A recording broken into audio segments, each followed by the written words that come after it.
Okay.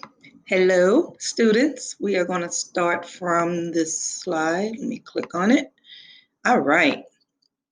So, students will understand the effects of human pollution on runoff, including the effects of fertilizers, pesticides, and insecticides on runoff, ocean systems, and on the water cycle. So, what's the problem?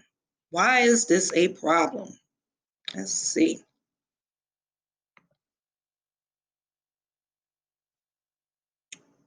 Okay, just wait on that to load. Click it again. Yes, open. All right. So, fertilizer fact sheet.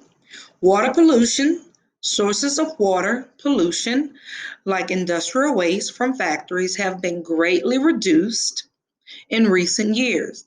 Now, more than 60% of water pollution comes from things like cars, leaking oil, fertilizer from farms and gardens, and failing septic tanks. Okay, those septic tanks, those are pretty much attached to your toilet in your house, toilet in grocery stores, malls or buildings, anything like that that deals with human waste, right? All these sources add up to a big pollution problem. So, believe it or not, the biggest source of water pollution today is not industry, it is actually households like yours. Okay. But each of us can do small things to help clean up our water.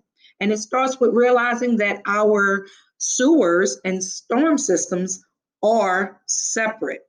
What goes into the storm drains flows directly into the environment untreated. So, what's the problem with fertilizers, pesticides, and herbicides? Okay, let me blow this up a little bit. There we go. Yeah, now we can see it. All right, so fertilizer isn't a problem if it is used carefully. All right, if you use too much fertilizer or apply it at the wrong time, it can easily wash off your lawn or garden into storm drains and then flow untreated into lakes or streams. Just as in your garden, fertilizer in lakes and streams fuels plant growth. So, fertilizers contain nutrients such as nitrates and phosphates. Excess nutrients overstimulate the growth of aquatic plants and algae, which clog our waterways and block light to deeper waters while the organisms are alive. When the organisms die, they use up dissolved oxygen as they decompose. Do you see how all of this is just a domino effect of problem after problem after problem, right? Causing oxygen poor waters, remember the dead zone, that support only diminished amounts of marine life. Such areas are commonly called dead zones, like in the Gulf of Mexico, every spring.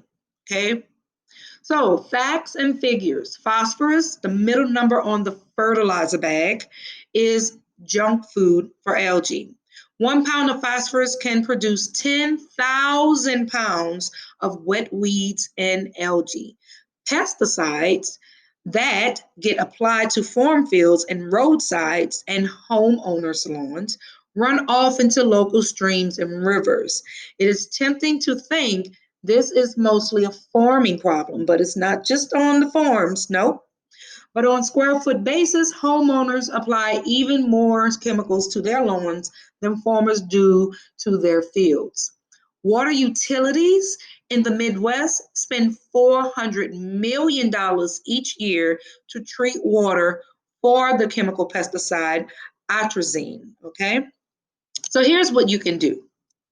How can you fertilize and help keep your waters clean? And if you're not fertilizing your front lawn, and you know that your parents are, your grandparents are, your aunts or uncles, maybe you could share this with them, because remember, it's not about being too young to take a stand and take responsibility. This is everyone's responsibility. So even if you feel like, oh, well, I don't have a garden, or I don't do this, I don't do that, maybe you can correct someone or help them by giving them the education and understanding that way. I learned this, back in 8th grade. If you do this way, if you use less fertilizer, if you do, fertilization on this day when the weather is not so bad or like this or what have you, then things would go better, right? So use fertilizers, pesticides, and herbicides sparingly. That means not all the time, but sporadically, sparingly, right, on occasion. Many plants do not need as much fertilizer or need it as often as a lot of people may think it does. Whatever you put on your lawn could find its way into the stream. Remember, that's that groundwater. Water, when it rains, we have a lot of water, and the water has to go somewhere, right? It's like, oh, all of a sudden you wake up the next morning, it's dry outside. Well, it seeped into the ground. That's your groundwater, and that groundwater gravitates to the oceans in our world. So you want to choose fertilizer with a low phosphorus number, and only newly seeded lawns or phosphorus deficient soils require phosphorus. So that means if you already have phosphorus in your lawn area, what have you, you don't need to go out and put more on there, because then you're doubling and tripling it up, right? So don't fertilize before a rainstorm, right? The rain, groundwater, it's going to run off. Sweep fertilizers and other chemicals that get on the driveway, sidewalk, back onto your lawn to keep them out of your storm drains. And use commercially available compost or make your own using garden waste. Mixing compost with your soil means your plants will need less chemical fertilizer, and it puts your waste to good use. Okay? And I borrowed this from the city of Carmel. All right, let's go ahead and get back to our PowerPoint. All right. So, what do we depend on the ocean for? What do we depend on the ocean for? And believe it or not, we depend on the ocean for a lot of different things. Hopefully you all are taking notes. If not, you can go back and look at all of these videos and take your notes, because everything is going to be on your tests, right? So why should we care about the ocean? Our ocean provides countless benefits to our planet and all the creatures that live here. And you heard me say it already. The one thing we definitely all have in common that is not up for debate, okay? We all need Mother Earth. We all need it, okay? We can't just sit back and wait on someone else to volunteer and take up an offering to go toward this charitable event or whatever. We all are responsible, okay? So anytime you recycle, just know that you're doing a good thing, okay? So our world ocean, it provides the air we breathe. Over 70% of the climate, right? Well, should I say covering 70% of the area, the world, we have oceans. We have more water than land here on Earth. So because we have all of this water and we have all of those phytoplankton that are producers, that are creating oxygen all over the ocean, that ocean is helping us with the air we breathe, okay? So let's always remember that. Climate regulation, of course, the ocean is a big factor when it comes to evaporation, when it comes to different storms or different weather. So yes, climate regulation, big deal there. Transportation, we do need the ocean for transportation. Once again, you have those pros and cons, right?